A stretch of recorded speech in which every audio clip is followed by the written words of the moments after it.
Hello, this video is probably one of my biggest bugbears. When systems protect themselves rather than the person or the child. So when we talk about school policies, they're more important. They're more interested in getting the school policy and everybody to do what it says there rather than what the child's needs are. And in work and in various other areas where we can't help you, the system says this and this is what we must do rather than what the individual needs. So I think this will certainly touch a lot of people's inner anger, because it certainly angers me when I hear that the system won't allow that. I always say the system's there, but when it doesn't work for an individual, there is a plan B system and even a plan C system, and we just have to do this. So here's the main one, but if that's not going to work, let's move on. It's not set in concrete, it's not set in stone, so let's just work with it. So yeah, I could get on in a soapbox and talk about this all day. So I want to talk on this video about something many parents recognise instantly: the school meeting. The phrases are familiar. We're a mainstream school. We're doing our best. We have to consider the safety of the other children and teachers. The sanctions could have been worse. And often those statements are said sincerely. But here's the problem. When systems focus on justifying decisions instead of examining them, children and people get lost. In one meeting I supported, a child was repeatedly sanctioned rather than supported restoratively. 3 key moments could have been handled differently. 3 opportunities to de-escalate. Yet the focus stayed on numbers. How many incidents? How many sanctions? What wasn't examined was the adult interaction. How instructions were given. Whether processing time was allowed. Whether tone, urgency or pressure escalated the situation. When adult behaviour is never questioned, responsibility sits entirely with the child. And that teaches children something dangerous. No matter what happens, it will always be my fault. Inclusion isn't about lowering standards. It's about removing barriers. And if changing adults' approaches prevents incidences altogether, then sanctions were never the solution. Inclusion isn't about lowering standards, it's about removing barriers. I want to be very clear about something because this often is misunderstood. It's not about letting children get away with things, and it's not about abandoning boundaries. And that distinction matters, because when a child keeps struggling and the response is always more sanctions, more consequences, more pressure, we have to ask, what exactly are we trying to prove? Many schools are under huge pressure to be consistent, pressure to evidence behaviour management, pressure to protect staff, pressure to show they are in control. And in that environment, policies can start to matter more than people. So behaviour policies become fixed. Same response every time, same consequence for each breach, same expectation regardless of capacity. On paper, this looks fair, but fairness is not the same as equality.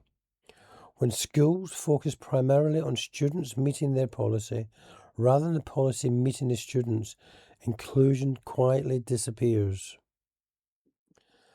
There's a few key reasons schools become sanction focused, and none of them start with bad intentions.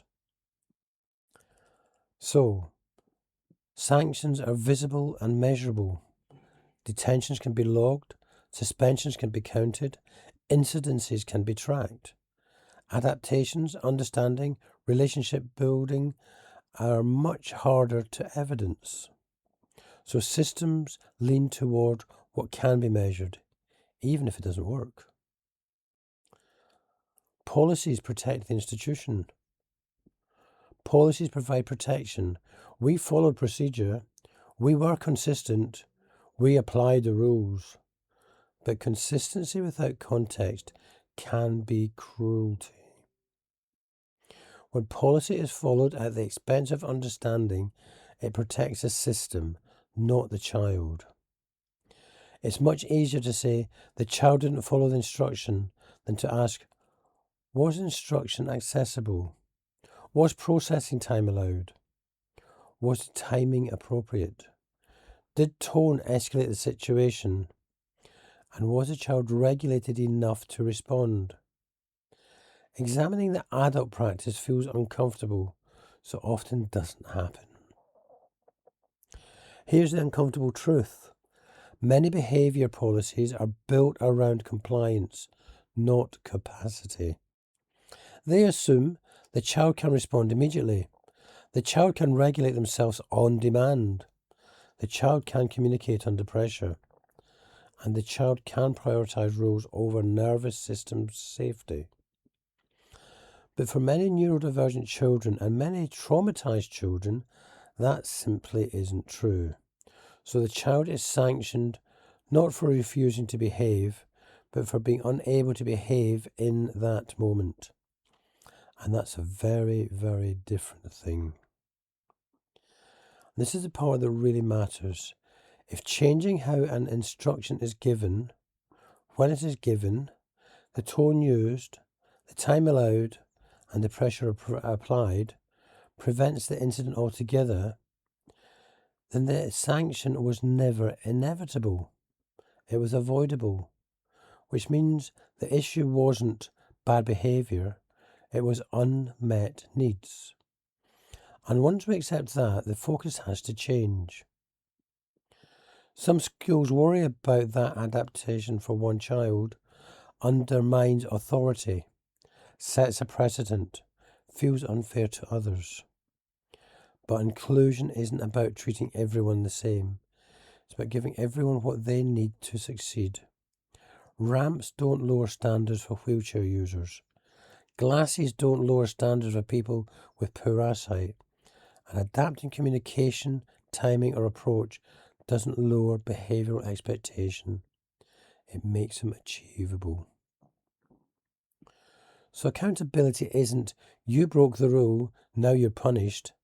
Accountability is, what got in the way of success and how do we remove it next time? That requires curiosity instead of control, reflection instead of reaction, and flexibility instead of rigidity. And yes, that's harder, but it's also far more effective. So instead of asking, did the child follow policy? We need to be asking, was the policy accessible to the child in that moment? Because if a child is repeatedly failing to meet expectations, the issue isn't motivation, it's access. So when we say inclusion isn't about lowering standards, it's about removing barriers, what we mean by this is standards stay, expectations stay, boundaries stay.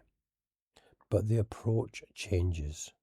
Because when children are supported to regulate first, understand expectations, and feel safe enough to engage, behaviour improves without punishment. And when schools get that right, sanctions become become the exception, not the system. So, if a school's behavioural system only works for children who already fit the system, then for goodness sake. If a school's behavioural system only works for children who already fit the system, then it isn't inclusive, it's selective. True inclusion asks something braver. What do we need to change so this child doesn't have to keep failing? That's not weakness, that's leadership. And I know there'll be a lot of parents that will have had this conversation with teachers, with Senkos, with heads of schools, time and time again. And there is a reluctance, and I don't know why, for them to be that brave, for them to make that rule, because it is easier, so much easier to say, our policies are and they must follow, because they get you to sign. the book to say you are going to follow the rules of the school. And that's their get out clause. So just think about it, and I'm sure you'll agree with me. It's not right, and what we're talking about here is for schools to be a little bit braver, work that a little bit harder on understanding. They won't have to spend half as much money, and a lot of our children will succeed a lot quicker. Thank you.